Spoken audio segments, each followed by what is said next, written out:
ayat 17.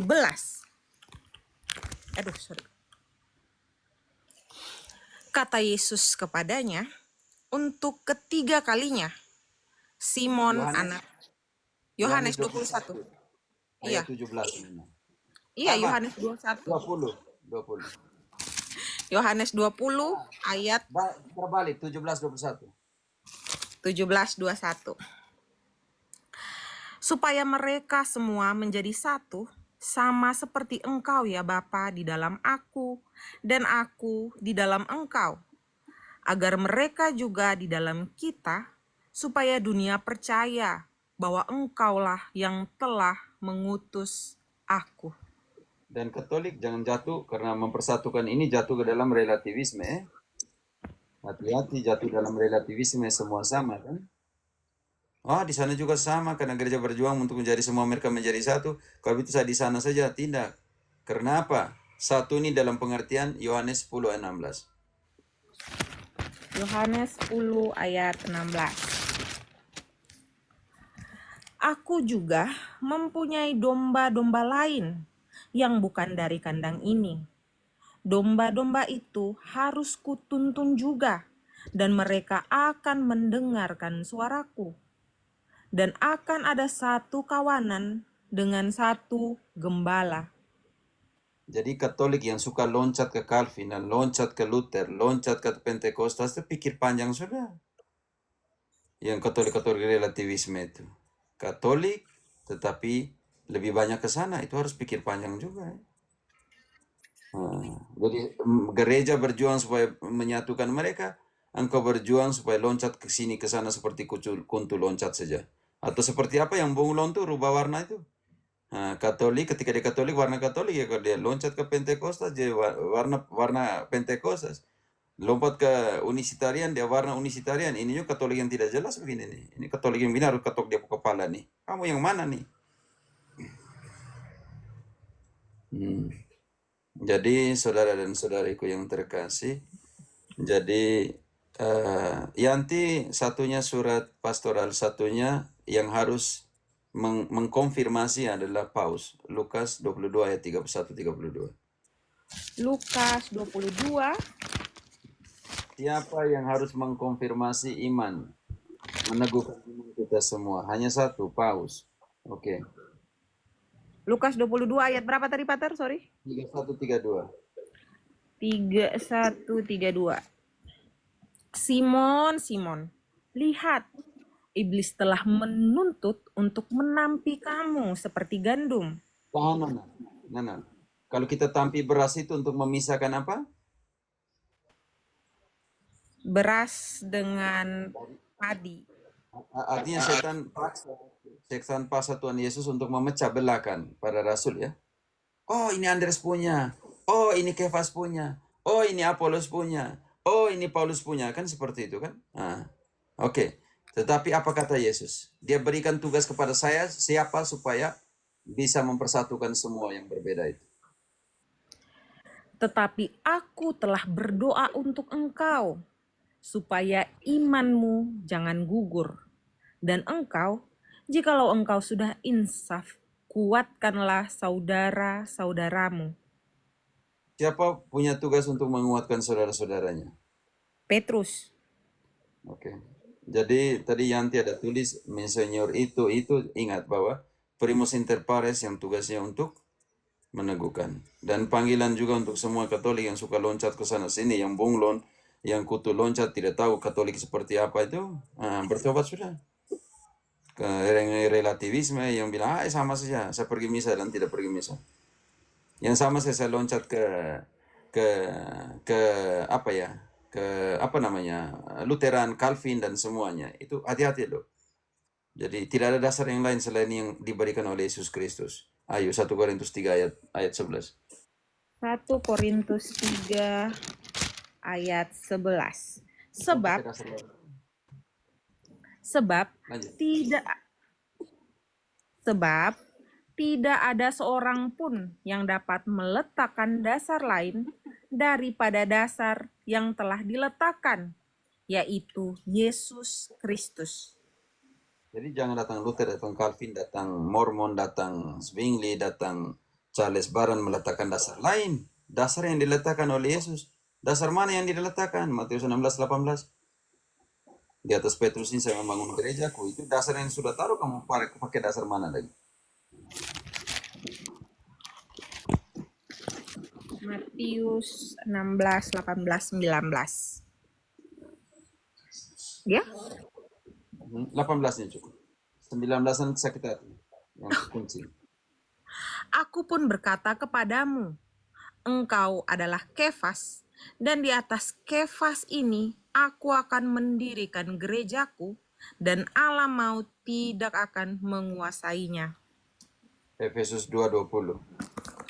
Efesus Apa gereja itu didirikan? Efesus 2:20. Yang dibangun di atas dasar para rasul dan para nabi, dengan Kristus Yesus sebagai batu penjuru. Om Hila katakan kepada kita semua malam hari ini, dari 60.000 denominasi itu, denominasi mana yang dibangun di atas dasar para rasul? Ini dasar yang diberikan oleh Yesus Kristus, dibangun di atas dasar para rasul. Kalau begitu, mana rasul yang membangun denominasi ini?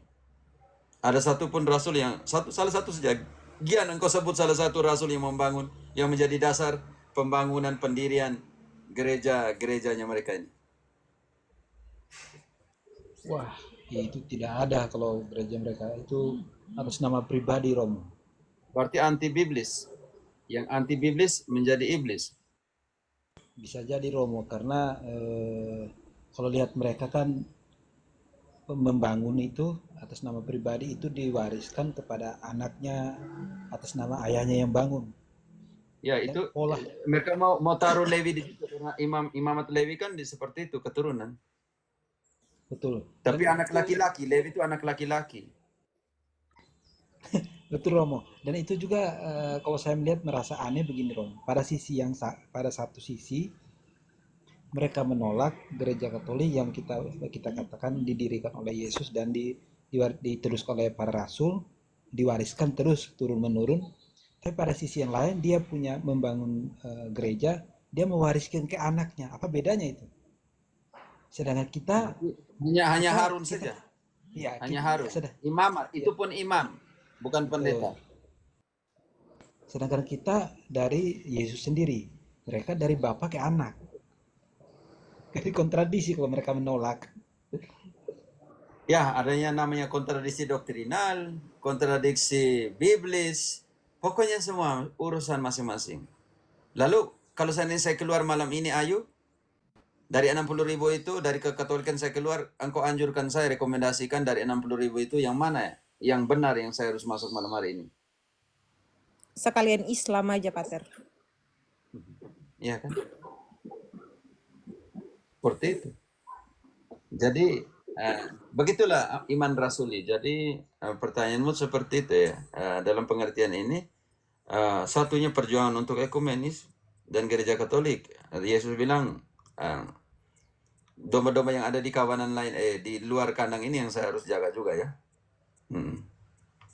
Tapi ingat, kandang ini harus dibuka oleh penjaga ya, pintu ini harus dibuka oleh penjaga. Jadi kalau kamu masuk untuk jadi satu, ya penjaga ini harus buka pintu. Untuk buka pintu dia harus punya kunci. Nona, engkau harus buka pintu dulu sebagai penjaga. Vicarius Christi harus buka pintu supaya orang masuk, supaya gembala itu masuk dan domba-domba itu masuk. Oke, Yohanes 10 ayat 1. Siapa yang harus buka pintu kepada Yesus? Yohanes 10 ayat Gembala datang 1. dan domba-domba datang, siapa yang buka pintu? Sesungguhnya aku berkata kepadamu, siapa yang masuk ke dalam kandang domba tanpa melalui pintu, tetapi dengan memanjat dari tempat lain, ia adalah seorang pencuri dan seorang Oke, Nona. perampok. Oke. Jadi yang tidak mau masuk melalui pintu ini domba-domba, maaf ya tadi gembala saya salah sebut. Oke, domba-domba yang mau masuk ke rumah ini tanpa melalui pintu adalah apa? Pencuri dan perampok. Pantas mau bawa 27 kitab itu. Oke, lanjut Nona. Namun, 10 ayat 1.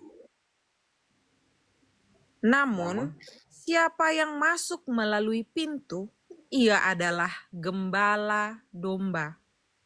Oke, jadi yang bilang pastor-pastor ini, yang pendeta-pendeta ini, kalau masuk melalui pintu, dia adalah gembala. Tetapi untuk para gembala ini, siapa yang harus buka pintu?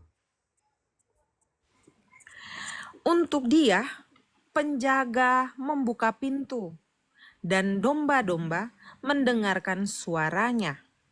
Ia Oke, Nona. memanggil Sudah. Jadi untuk dia, untuk gembala ini, siapa yang buka pintu? penjaga, Untuk buka pintu, penjaga harus punya apa? kunci. Dan untuk punya kunci, pemilik kunci harus berikan ke dia atau tidak? Ya, harus diberikan. Oke, Matius 16:19. Siapa yang terima kunci? Matius 16:19. Kepadamu akan kuberikan kunci kerajaan surga. Apapun yang kau ikat di bumi akan terikat di surga, dan apapun yang kau lepaskan di bumi akan terlepas di surga. Dan kalian tahu sejak semula Allah memilih saya. Kisah 15 ayat 7. Kisah 15 ayat 7. Dan siapa yang sejak semula dipilih? Oke.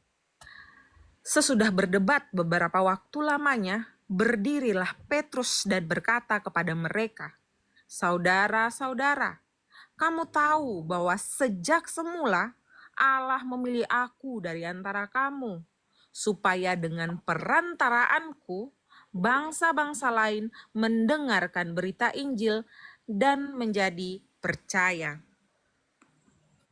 Selesai.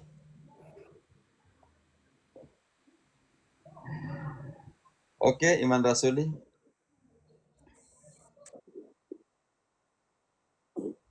Oke, teman-teman, kita buat pantang doktrinal selama Prapaskah ini ya.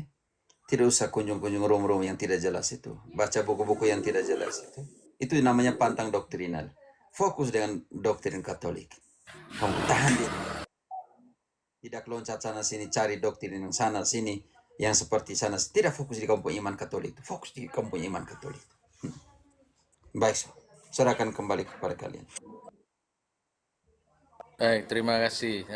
Menjadi reminder ya rekan-rekan semua host, pantang kali ini yaitu pantang doktrinal. Artinya kita harus share, jangan mengunjungi komal-komal non-Katolik yang sudah kita tahu siapa saja di komal ini. Mohon di-share ke semua rekan-rekan yang lain. Terima kasih. Terima kasih.